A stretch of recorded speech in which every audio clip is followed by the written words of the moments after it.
봉독해 올린 말씀 가지고 하나님의 주권을 인정하는가라는 제목으로 여러분과 좀 말씀을 나누겠습니다. 오늘 본문은 사무엘하가 시작되어지는 말씀이죠. 1절에 사울이 죽은 후에 라는 말로 시작이 됩니다. 그리고 다윗이 아말렉 사람을 쳐 죽이고 시글락으로 돌아왔다라는 것으로 오늘의 이야기가 시작되는 걸 볼 때 사무엘하는 이제 우리가 그동안에 살펴봤던 사무엘상까지는 사울의 시대였다면 이제 사울의 시대가 가고 다윗의 시대가 열리게 된 것을 우리가 볼 수 있죠. 여러분, 결과적으로 우리가 사울과 다윗의 차이는 무엇이었을까요? 그것은 바로 하나님을 어떻게 대하고 어떻게 생각했느냐의 차이였습니다. 하나님의 주권을 끝까지 인정하지 않고 버티던 사울은 끝내 사무엘상 31장에서 블레셋과의 전쟁에서 너무나도 비참한 최후를 맞이하게 되지요. 그것도 자기가 자신의 칼을 세워놓고 그 위에 스스로 엎드러져 옛날 일본 사무라이들이 할복하는 것처럼 그렇게 스스로 목숨을 끊는 비참한 최후를 맞이하게 되었는데요. 사울이 그렇게 스스로 목숨을 끊은 데에는 이런 생각이 있었습니다. 사무엘상 31장 4절에 보면요, 이런 말씀이 나와요. 그가 무기를 든 자에게 이르되 내 칼을 빼어 그것으로 나를 찌르라. 할례 받지 않은 자들이 와서 나를 찌르고 모욕할까 두려워하노라 하나 무기를 든 자가 심히 두려워하여 감히 행하지 아니하는지라. 이에 사울이 자기의 칼을 뽑아 그 위에 엎드러짐에 이렇게 기록되어 있습니다. 사울이 여기서 무기를 든 자는 건 사울의 자기 호위 병사죠. 그 호위 병사에게 자신을 찌르라고 그래요. 근데 어느 병사가 그 왕을 찌를 수가 있겠습니까? 그죠? 사울이 그러니까 그렇게 이야기를 하면서 뭐라고 얘기하냐면 할례 받지 않은 블레셋 민족들이 와서 나를 찌르고 모욕할까 내가 두려우니까 나를 네가 미리 죽여줘라 말을 하는 거죠. 사울의 이 말에는 어떤 의미가 그래도 담겨 있습니까? 그래도 하나님의 택한 백성으로 할례를 받았다는 건 하나님의 언약 백성된 외적인 증거지 않습니까? 하나님의 택한 백성으로서 언약의 외적 증거인 할례를 받은 사람으로서 마지막 사울이 자존심을 지키고자 하는 마음이 느껴지는 그런 발언이죠. 사실 죽음 앞에서 사람이 가장 진실해진다고 하는데, 그렇다면 이 사울의 말은 상당히 사울의 진심이 담겨있는 고백이라고 할 수 있는 거죠. 그런데 이 사울의 말을 보면서 그런 생각이 들었습니다. 사울이 이렇게 하나님의 언약 백성다운 자존심, 할례 받은 백성으로서의 자존심을 그렇게 중요하게 여긴 사람이었다라면 왜 그토록 그렇게 오랜 시간 이 사울은 하나님의 뜻을 그렇게 거스르려고 했던 것일까 하는 거죠.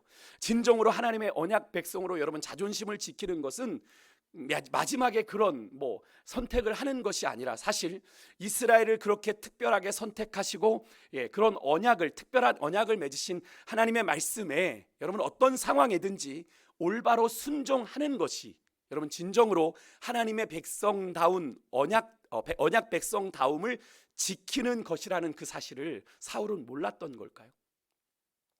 우리도 이런 경우가 있어요. 구원받은 하나님의 사람으로 우리의 삶은 하나님이 우리에게 정말 원하시는 삶을 살아야 되는 거죠. 내 마음대로 사는 삶이 아닙니다. 예수 믿었는데도 여전히 내 마음대로 내 뜻대로 살아가고 있으면 여러분은 구원받은 삶이 아닐 수 있어요. 구원받은 삶은 내가 죽고 내 안에 그리스도께서 사시는 삶이잖아요.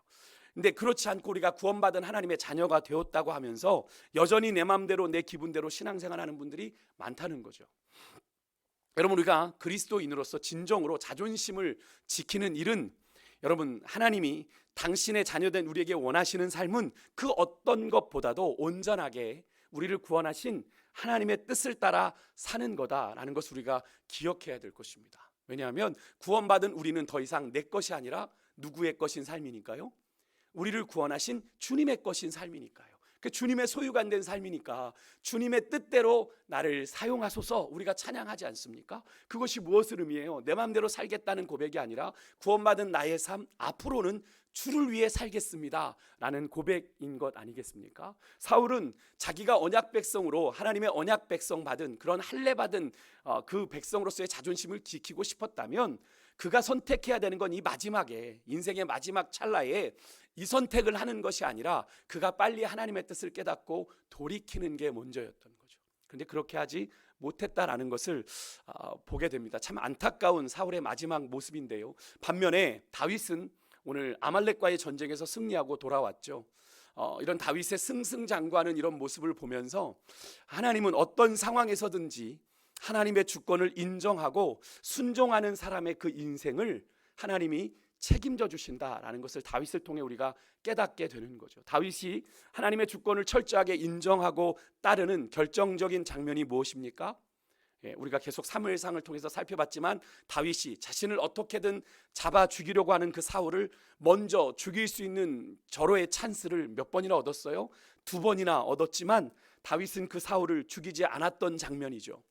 왜? 하나님께서 기름 부은 자이기 때문에 다윗은 그를 죽이지 않았습니다. 한 번은 그의 옷자락만, 용변을 보고 있는 그의 옷자락을 자르죠. 또 한 번은 그의 적 진영에 침투해서 그의 물병과 창만을 가지고 오는 것으로서 다윗은 그 사울에게 자신의 뜻을 표현했죠. 다윗은요, 자신의 개인적인 감정만 앞세웠다면 얼마든지 사울을 죽일 수 있었습니다. 그리고 얼마든지 하나님께서 기름 부은 이스라엘의 왕 노릇을 더 빨리도 할 수 있었어요. 하지만 다윗은요, 자신의 그런 개인적인 감정보다, 기분보다 하나님의 주권을 인정하고 하나님께서 기름 부음 받은 자에 대한 존중, 예의, 그리고 책임을 끝까지 지켰던 거죠. 여러분, 우리 주님은요, 우리의 탁월한 능력, 재능이 아니라 여러분, 우리의 삶의 주권자 되신, 아니 우리의 온 세상의 주권자 되신 하나님을 경외하는 모습을 보시고 그 사람을 통해 일하시고 역사하시는 거예요. 한 시대에 하나님이 들어쓰시는 사람들은 능력 있는 자였기보다는 하나님을 철저하게 경외하고 하나님을 따르는 사람들이었음을 보게 되는 거죠. 여러분과 저의 마음은 어떠합니까? 여러분, 우리는 진정 하나님을 경외하고 있는가요? 우리가 말로는 참 쉽게 하나님을 믿는다, 하나님을 신뢰한다, 하나님을 경외한다, 참 쉽게 기도를 통해서도 고백을 하는데 우리의 마음이 그렇지 못할 때가 참 많지요.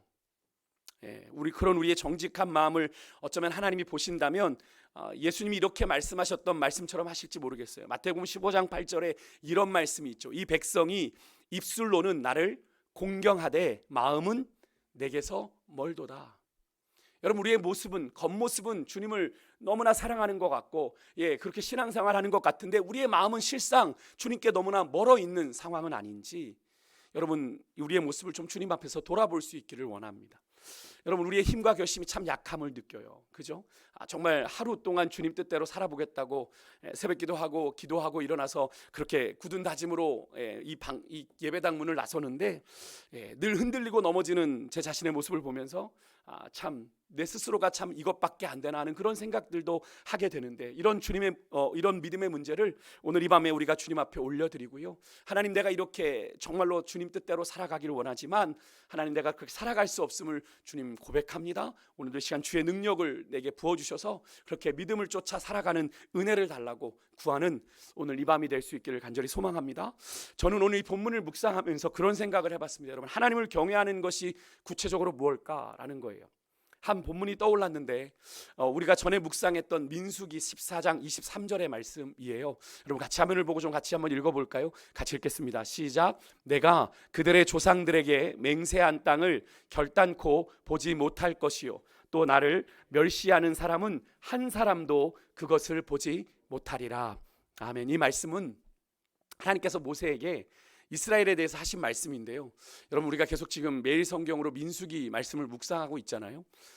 저는 이 민수기의 이 말씀을 새벽에 묵상하면서 이 구절에 저는 이 표현에 좀 저는 시선이 멈추더라고요. 나를 멸시하는 사람이라는 거예요. 하나님을 멸시하는 사람은 그것을 한 사람도 그것을 보지 못하게 될 거다. 약속의 땅, 내가 그들에게 맹세한 땅 보지 못하게 될 거다. 여러분, 솔직히 하나님을 좀 알고 믿는다는 사람 중에서 감히 누가 하나님을 멸시하겠어요? 그죠? 하나님을 감히 멸시할 사람이 몇이나 있겠습니까? 여러분, 여기서 하나님 멸시하는 분 계십니까? 없죠. 하나님이 두려운데 어떻게 멸시하겠습니까? 그런데 아십니까? 여러분, 우리도 모르는 사이에 우리가 하나님을 멸시하고 있다는 사실이요. 하나님을 경외하는 우리가 하나님을 멸시하고 있어요. 오늘 우리가 이 말씀을 들어야 되는 이스라엘 백성들, 오늘 민수기 말씀에서도 그들이 하나님을 대놓고 멸시하지 않았는데요, 그들이 하나님 앞에 하는 행동, 그들의 말이 하나님을 멸시하는 말이고 행동이라고 하나님이 평가하신 내용이에요. 무엇 때문에 하나님이 그렇게 과격한 표현으로 이스라엘의 이 말과 행동을 자신을 멸시하는 거라 평가하셨는지 알려면 우리가 이 말씀의 배경을 좀 자세히 좀 알아봐야 되는데, 이 말씀은 이스라엘 백성들이 약속의 땅 가나안 땅에 각 지파에 한 사람씩을 선발해서 정탐꾼을 보낸 가데스 바네아의 사건을 배경으로 합니다. 잘 아시죠? 얼마 동안 약속의 땅을 정탐하고 돌아왔어요? 이들이 40일 동안 정탐하고 돌아왔습니다. 12명의 정탐꾼들은 이구동성으로 그 땅은 하나님이 약속하신 대로 젖과 꿀이 흐르는 땅이다라고 고백을 합니다. 민수기 13장 27절 한번 읽어볼게요. 같이 읽겠습니다. 시작. 모세에게 말하여 이르되 당신이 우리를 보낸 땅에 간즉 과연 그 땅에 젖과 꿀이 흐르는데 이것은 그 땅의 과일이니이다. 아멘. 이게 무슨 말입니까? 하나님의 약속이 정말 it's true, 사실입니다 라는 걸 고백하는 거죠. 하나님의 약속이 틀리지 않아요. 그런데 하지만 그들의 보고가 거기서 끝나지 않아요. 그러나 그 땅 거주민은 아주 강하고 성읍은 높고 견고하고 심이 클 뿐 아니라 거기에서 우리가 거인 안악 자손을 보았다라고 보고하면서 그 땅에 사는 거민들은 우리보다 강한 민족들인데 그들을 보니 우리가 그 땅을 차지하지 못할 거다. 그들에 비하면 우리 스스로를 볼 때 우리는 메뚜기 같다라는 악평을 하게 되죠. 무려 10명의 정탐꾼의 절대 다수가 그런 악평을 보고한 겁니다. 그로 인해서 백성들이 동요했고요. 이스라엘 백성들 특유의 원망과 불평을 거침없이 쏟아냅니다. 그러면서 이렇게 이야기하죠. 차라리 애굽 땅에서 죽었거나 이 광야에서 죽었으면 좋았을 것을. 차라리 우리가 지휘관을 따로 세워서 애굽으로 돌아가자라는 얘기까지 합니다. 그러자 모세와 아론이 또 정탐꾼의 하나였던 여호수아와 갈렙이 백성들을 향해 엎드려서 백성들을 다독여요. 하나님의 약속이 분명하다, 겁먹지 말자라고 이야기를 하는데 오히려 백성들은 그런 모세와 아론, 여호수아와 갈렙을 돌로 치려고 하죠. 그러자 하나님께서 회막 가운데 영광 중에 임하셨다. 하나님이 임재하신 거예요. 그리고 민수기 14장 11절에 이렇게 말씀을 하십니다. 함께 읽어볼게요. 같이 읽겠습니다. 시작. 여호와께서 모세에게 이르시되 이 백성이 어느 때까지 나를 멸시하겠느냐? 내가 그들 중에 많은 이적을 행하였으나 어느 때까지 나를 믿지 않겠느냐? 아멘. 여러분, 하나님께서 모세에게 뭐라고 말씀하고 계세요? 이 백성이 어느 때까지 나를 멸시하겠느냐? 그리고 여기서 하나님을 멸시하는 것이 무엇인지를 우리가 알 수 있는데 이어지는 구절이 바로 그것이죠. 하나님이 이스라엘 중에 많은 이적을 행하셨는데 여전히 이스라엘 백성들이 하나님을 믿지 않는 것, 이것이 바로 하나님을 멸시하는 거다라고 하나님은 이야기를 하세요. 그래서 하나님께서 지금 이 보이는 이스라엘을 전염병으로 다 죽여버리시고 다시 내가 크고 강한 나라를 이루어 너에게 맡겨줄게 모세야 라고 말씀을 하십니다. 하나님이 아주 화가 많이 나신 장면이에요. 이렇게 하나님이 맹렬하게 진노하시는 경우도 성경에서 흔하지 않았던 것 같습니다. 그런데 뒤에 가면 하나님이 이렇게 화내실 만하게 이스라엘이 하나님을 거듭 시험해 왔던 것을 우리가 보게 되는데요. 그러자 모세가 이런 하나님의 맹렬한 진노 앞에서 그럼에도 불구하고 간구하죠. 하나님, 애굽에서 지금까지 이스라엘 죄를 사해 주시지 않았습니까? 이 얘기 뭡니까? 하나님이 참고 용서해 주시고 지금까지 기다려 주시지 않았습니까? 하나님, 이번에도 이스라엘의 죄를 사해 주십시오. 그러자 하나님께서는 이스라엘을 멸하시려는 당신의 계획을 돌이키시고 이스라엘을 사해 주셨다라고 성경은 이야기해요. 이때 모세의 기도가 우리에게 좋은 기도의 샘플이 됩니다. 여러분, 모세는 민수기 14장 18절 19절에서 하나님의 성품을 언급하며 기도해요. 여호와는 노하기를 더디하시고 인자가 많아 죄악과 허물을 사하시는 분이지 않습니까? 라는 것을 근거로 또 주의 인자의 광대하심을 따라 하나님의 은혜와 용서를 모세가 구하게 됩니다. 여러분, 우리가 하나님 앞에 기도할 때는 우리가 그냥 기도하는 게 아니라 하나님의 이 변치 않는 하나님의 성품의 근거에서 우리가 하나님 앞에 기도해야 돼요. 그래야 하나님의 응답이 빠릅니다. 왜냐하면 하나님은 자신의 성품대로 응답하시는 분이거든요. 하나님은 노하기를 더디하시죠. 하나님은 사랑하시는 분입니다. 하나님은 자비가 많으신 분입니다 라는 것 고백, 우리가 미사여구를 써서 하나님을 표현하는 게 아니고요. 여러분, 그것은 하나님을 향한 우리의 고백이 되어야 돼요. 믿음의 고백. 오늘 모세가 하나님 앞에 그런 마음으로 하나님 앞에 고백하고 간구했을 때 하나님이 이스라엘의 죄를 용서하셨던 거죠. 다시 본문으로 돌아서 하나님께서는 그런 모세의 중보 기도에 응답하셔서 이스라엘의 죄를 사하기는 하셨지만 여러분, 그들이 범죄한 것에 대해서 대가는 지불하게 하세요. 그 약속이 너무나도 엄중한데 하나님이 이렇게 맹세하시는 경우도 저는 처음 본 것 같아요. 민수기 14장 21절 함께 읽어볼게요. 같이 읽겠습니다. 시작. 그러나 진실로 내가 살아있는 것과 여호와의 영광이 온 세계에 충만할 것을 두고 맹세하노니. 여러분, 하나님이 얼마나 지금 비장하게 맹세하고 계시는지 느껴지십니까? 사실 하나님이 이렇게 맹세하시는 경우도 드문 경우지만, 왜냐하면 하나님의 말씀은 곧 그 말씀의 성취된다라는 걸 전제로 하고 있기 때문에 하나님의 말씀은 곧 이루어지는 거죠. 하나님의 말씀이 선포됐다는 건 그 말씀이 이루어짐을 전제로 하고 있는데도 불구하고 하나님께서 얼마나 분명하게 말씀하고 싶으시면 이렇게 맹세까지 하시는 거예요. 하나님의 이 뜻이 절대로 변개될 수 없음을 이야기하시는 거죠. 그런데 이 맹세의 조건을 보십시오. 내가 살아있는 것. 여러분, 하나님이 죽으시는 적이 있나요? 그죠? 하나님은 영원히 살아계신 분이니까 하나님의 이 맹세는 영원을 의미하는 약속이고 영원히 변치 않는 약속이고 여호와의 영광이 온 세계에 충만할 거다. 여기서 영광이라는 단어는 하나님의 권능이라는 단어인데요. 하나님의 권능이 온 땅에 가득하듯 온 세상에 하나님에게 공의가 드러나도록 내가 맹세하는 거야.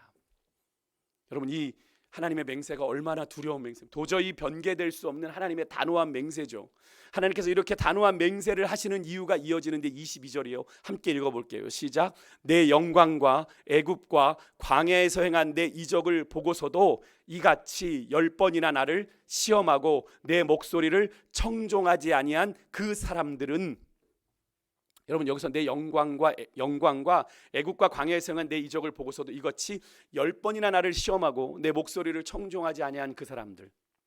여러분, 여기서 이스라엘 사람들은 바로 출애굽한 1세대들을 말하는 거죠. 출애굽할 때 20세 이상 넘었던 장정들을 말하는 겁니다. 여기서 여러분 10번, 산술적인 10번일까요? 아닙니다. 아니에요. 이 10번이라는 건 수없이 많이라는 의미를 표현할 때 쓰는 히브리어의 표현입니다. 그러니까 우리말로 바꾸면 우리는 겁나게라는 표현을 쓰잖아요. 그 겁나게가 얼만큼이에요? 그죠? 그런 의미로 표현하는 겁니다. 수없이 많이 너희들 나를 시험하고도 내 목소리를 청종하지 아니한 너희들 그 약속의 땅에 들어가지 못할 거야.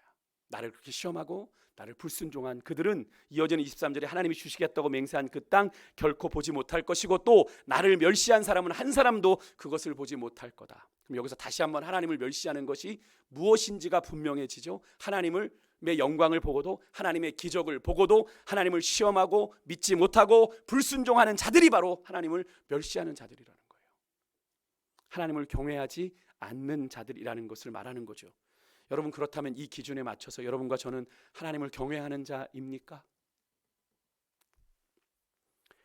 이렇게 물어볼까요? 여기까지 우리의 삶을 인도하시고 이스라엘 백성들 못지않은 하나님의 영광도 경험했고 하나님의 기적도 경험하며 우리의 인생이 여기까지 왔잖아요. 우리를 도우시고 우리를 인도하시고 당신의 영광과 기적 같은 일상을 주시는 그 하나님을 우리가 온전히 믿고 의지하고 순종하며 살아가고 계십니까? 그것이 하나님을 경외하는 삶이거든요. 죄송하지만 그렇지 않다면 여러분과 저의 삶 또한 본의 아니게 하나님을 멸시하고 사는 삶인 거예요. 분명 기도해야 될 문제가 우리의 삶에 발생했는데 여러분, 기도하지 않는 것, 단순히 내가 영적으로 게을러서 나태해서 그런 거라고 여러분 치부해서 안 됩니다. 그런 모습이 바로요, 우리가 우리의 삶의 참 주인 되신 하나님을 경외하지 않고 멸시하는 삶인 거예요. 왜? 기도해야 될 문제니까. 기도해야 해결되는 문제를 가지고 내가 안고 전전긍긍하고 있는 것, 여러분 왜 그러는 겁니까? 하나님을 믿지 못하니까, 하나님을 불신하니까 우리가 기도의 자리로 나아가지 못하는 거잖아요. 여러분, 여러분과 저의 삶이 혹시라도 오늘 이 민수기에 나타난 이스라엘 백성들의 모습과 같지는 않은지 정말로 다시 한번 진지하게 돌아볼 수 있기를 바라고요. 그리고 오늘 이 밤 여러분의 마음 가운데 하나님이 혹시라도 깨닫게 하시는 은혜가 있다면 오늘 이 밤 모세가 그랬던 것처럼 우리의 그 연약함, 하나님을 멸시해 왔던 허물과 죄를 사실 주님 앞에 정직하게 우리 회개하고 용서를 구하며 나아가는 그런 은혜가 있으시기를 주 이름으로 축복합니다. 여러분, 오늘 우리가 사무엘하의 시작을 여는 이 한 문장 1절의 말씀을 통해서 우리가 두 사람의 인생을 마주했죠. 하나님의 주권을 인정하지 않았던 사울이라는 사람, 결국 그는 돌이킬 수 있는 수많은 인생의 기회들, 회개의 기회들을 놓친 채 결국 그는 고집대로 달려가다가 비참한 최후를 맞이하게 된 것을 우리가 보았고요. 반면에 다윗은 전쟁에서 승리하고 돌아온 장면 보았는데 이것은 단순한 승리의 장면을 넘어 이런 다윗의 모습은 어떻게든 하나님의 주권을 인정하고 순종하는 자의 인생을 하나님이 어떻게 책임져 주시는지를 그의 인생의 작은 단면이지만 그 단면을 통해 우리에게 보여주고 있는 거죠. 그렇게 하나님을 경외하는 인생 하나님이 쓰신다 라는 것을 우리에게 가르쳐주고 있는 본문이지 않습니까? 사랑하는 성도 여러분, 우리는 주님이 부르실 때까지 이 땅을 살아가면서 우리는 어떻게 살아가야 되는 존재예요? 구원받은 자들이니까 하나님의 부르심을 따라 살아가는 사람들이죠. 하나님의 부르심을 따라가는 사람들이 반드시 기억해야 되는 것이 있는데 우리를 부르신 하나님을 온전히 경외해야 한다라는 거예요. 하나님을 신뢰하고 하나님을 인정하며 나아가야 된다는 거죠. 너무나 당연한 거죠. 너무나 당연한 건데 이 당연한 사실을 우리가 너무나도 쉽게 간과한 채 하나님의 부르심에 응답하려고 하는가? 어떤 문제가 생깁니까? 우리를 부르신 하나님을 온전히 경외하지 못하니까, 신뢰하지 못하니까 우리가 자꾸 하나님의 부르심을 의심하게 되는 거고, 그 부르심의 길에서 자꾸 갈팡질팡 우왕좌왕하는 일이 벌어지게 되는 거죠. 그래서 주님의 부르심을 우리가 결국에는 온전히 이루지 못하게 되는 것을 우리가 보게 되는데요. 사랑하는 성도 여러분, 하나님의 신실함을 믿으시고 끝까지 하나님의 약속을 의심하지 말고 하나님의 약속의 말씀에 순종함으로 여러분 한 분 한 분의 삶을 향하신 하나님의 선하신 뜻 온전히 이루는 그런 복 있는 인생들 되시기를 주의 이름으로 축복합니다. 그래서 다윗이 그랬던 것처럼 한평생 하나님 마음에 합한 인생으로 살아가시기를 주의 이름으로 축원드립니다. 오늘 본문 2절로 넘어와서는 조금 다른 이야기가 나옵니다. 사울의 그 죽음 소식을 들고 온 한 아말렉 청년이 등장해요. 자기 말로는 외국인의 아들이라고 하죠. 이방인입니다. 그가 사울의 죽음에 대해서 보고하는 것을 보니까 그의 보고가 거짓이에요. 왜 그렇습니까? 10절에 보니까 이 아말렉 청년이 사울이 살 가망이 없는 것을 보고 사울이 자기를 불러서 죽여달라 그래서 자기가 그 사울을 죽였다고 이야기를 해요. 10절에, 그죠? 다윗의 정적인 사울을 자신이 죽였다고 하면 다윗이 좋아할 줄 알고 그런 거짓말을 한 거죠. 하지만 앞에서도 말씀드렸지만 사울은 어떻게 죽었어요? 할례 받지 못한 블레셋의 손에 죽기 싫어서 자기 무기 든 자에게 자기를 죽여달라고 그랬다가 듣지 않으니까 자기 칼을 뽑아 세워놓고 그 칼 위에 자기가 엎드러져 자살했단 말입니다. 죽었단 말이에요. 근데 이 아말렉 청년은요, 다윗의 정적인 사울 왕의 물건 가지고 다윗에게 와가지고 큰 보상을 받을 기대를 가지고 왔어요. 그렇게 자신의 이익을 위해 했던 이 죽이지도 않아놓고 이 사울을 죽였다는 그 거짓말이 이 아말렉 청년에게 부메랑이 되었고요, 그는 자신이 하지도 않은 일 때문에 결국엔 뒤에 보면 죽게 돼요. 죽임을 당하게 됩니다. 여러분, 어쨌든 그를 통해 사울과 요나단이 죽었다는 소식을 들은 다윗은 크게 슬퍼하죠. 오늘 11절 12절에 보면 다윗이 자기 옷을 잡아 찢으며 슬피 울며 금식했다라고 기록하는데, 정말 다윗이 사울의 죽음에, 요나단의 죽음에 진심으로 슬퍼하고 아파하고 있는 모습이죠. 사실 자신을 그렇게 고통스럽게 하고 괴롭게 했던 사울의 죽음에 얼마든지 다윗은 좀 안도하고 만족하고, 그래 잘 됐어, 이제 내 시대가 열리는 거야 라고 생각할 수 있음에도 불구하고 다윗은요, 그런 사울의 죽음에 진심으로 애통하고 있는 거예요. 그래서 11절에 보면 다윗이 옷을 잡아 찢었을 때 다윗과 그 자리에 함께 있던 모든 사람도 그렇게 했다라고 성경은 기록합니다. 이렇게 다윗은 매 순간 하나님의 주권에 진심이었음을 알 수 있는 그런 장면이죠. 이렇게 범사에 여러분 하나님의 주권을 인정하는 사람, 하나님 앞에서 여러분 진실한 삶을 살아가게 되는 거예요. 여러분, 우리가 세상을 이길 수 있는 힘은 하나님의 주권, 우리의 삶에 있는 하나님의 주권, 하나님은 늘 옳습니다라고 하는 것을 인정하는 믿음에서 나온다는 사실을 여러분 잊지 않으셨으면 좋겠어요. 우리가 믿음의 길을 걸어갈 때 하나님을 자꾸 의심하면 이 길이 옳을까 의심하면 그 길을 갈 수가 없어요. 근데 내가 내게 허락하신 이 삶이 우연이 아니라 하나님이 허락하신 길인 것을 믿고 순종하여 나가면 우리가 세상을 이기는 그런 하나님의 사람으로 살아갈 수 있다는 거죠. 다윗은 그렇게 여러분 애도의 시간을 가진 후에 아말렉 청년에게 이렇게 묻습니다. 이 말이 다윗이 가진 삶의 중요한 원칙이 이 말 속에 나와 있는데, 우리 14절 말씀 같이 한번 읽어보겠습니다. 같이 읽습니다. 시작. 다윗이 그에게 이르되 내가 어찌하여 손을 들어 여호와의 기름 부음 받은 자 죽이기를 두려워하지 아니하였느냐 하고 이렇게 물어요. 뭐라고 합니까? 내가 어찌하여 손을 들어 여호와의 기름 부음 받은 자 죽이기를 두려워하지 아니하였느냐. 그렇게 두려워했던 자가 누굽니까? 다윗이죠. 다윗의 이 질문에는 그의 삶에 깊이 배어있는 중요한 삶의 원칙이 담겨 있어요. 그것이 뭡니까? 바로 주권자 되신 하나님을 경외하는 마음이에요. 하나님이 그를 거두지 않으셨는데 내 손으로 거둘 수 없지. 하나님의 주권을 인정하며 기다렸던 다윗이지 않습니까? 그래서 다윗은 여호와의 기름 부음 받은 자 사울을 죽일 수 있는 두 번의 기회에서도 그는 실행하지 않았던 거지 않습니까? 이렇게 여러분, 하나님의 주권은 두려운 것이에요. 하나님의 주권을 대하는 태도에 따라 하나님이 그 인생에 여러분 갚아주시기 때문에 그렇습니다. 사울과 다윗의 인생을 구분했던 건 바로 하나님의 주권에 어떻게 반응하며 살았던가에 따라 두 사람의 인생이 극명하게 갈리고 있는 것을 우리가 보지 않습니까? 여러분, 하나님의 주권을 신뢰하고 순종하실 수 있길 바라요. 어떤 상황에서도 여러분의 기분대로 반응하지 마시고 하나님의 주권을 신뢰하면 하나님이 친히 갚아주십니다. 당장은 억울할 수 있고 당장은 속상할지 모르고 당장은 고생할지 몰라도 하나님이 그 여러분 하나님의 주권을 경외하는 여러분의 그 삶의 태도에 친히 선으로 갚아주세요. 여러분, 그리스도인이 세상 사람과 다른 것은 삶의 모든 면에서 달라야 되겠지만 가장 분명한 차이는 여기에 있죠. 하나님의 주권에 대한 태도입니다. 그리스도인의 삶에 깊이 배어있는 원칙은 범사에 우리는 뭘 인정하는 겁니까? 하나님의 주권을 인정하는 겁니다. 그래서 우리 믿음의 사람들의 삶에는 우연이란 없음을 우리는 믿죠. 우연이란 없음을 믿습니다. 하나님의 뜻이 있음을 믿어요. 그래서 우리는 이런 고백을 하는 거죠. 내가 이해할 수 없어도 하나님은 늘 옳습니다를 고백하는 거 아닙니까? 지금의 내가 당면한 이 상황, 하나님 왜 그러세요? 왜 이런 상황을 내게 주시는 겁니까? 이해할 수 없어도 하나님의 뜻이 있음을 믿고요. 그래서 어떤 목사님 설교를 듣다 보니까 그렇게 말씀하시더라고요. 인생이 가까이 보면 비극이고 멀리서 보면 희극이래요. 공감이 좀 되십니까? 우리가 그 상황만 놓고 보면 아픈데요, 우리가 조금 뒤로 물러나 인생을 바라보면 전체적인 그림 속에서는 희극이라는 거예요. 하나님이 합력하여 뭐를 이루신다고 하셨으니까? 선을 이루신다고 하셨으니까. 여러분, 그래서 성도는요, 하나님이 세우신 사람을 존중해요. 다윗이 이 원칙으로 살았고 이 원칙으로 메사에 행했고 그리고 이 원칙을 가르쳤죠. 자기 부하들이 다윗이여 사울을 죽일 기회입니다, 사울을 치십시오, 이건 하나님이 주신 기회입니다라고 얘기했을 때도 다윗은 그렇게 하지 않았습니다. 그래서 다윗은 여러분이 잘 아는 것처럼 아까도 말씀드렸지만 사도행전 13장 22절에 하나님 마음에 합한 사람으로 인정받았던 건 아니겠어요? 사랑하는 성도 여러분, 우리가 하나님의 주권을 존중히 여길 때 하나님 또한 우리의 삶을 존중히 여겨 주십니다. 그리고 그런 삶을 통해 하나님이 일하시는 거예요.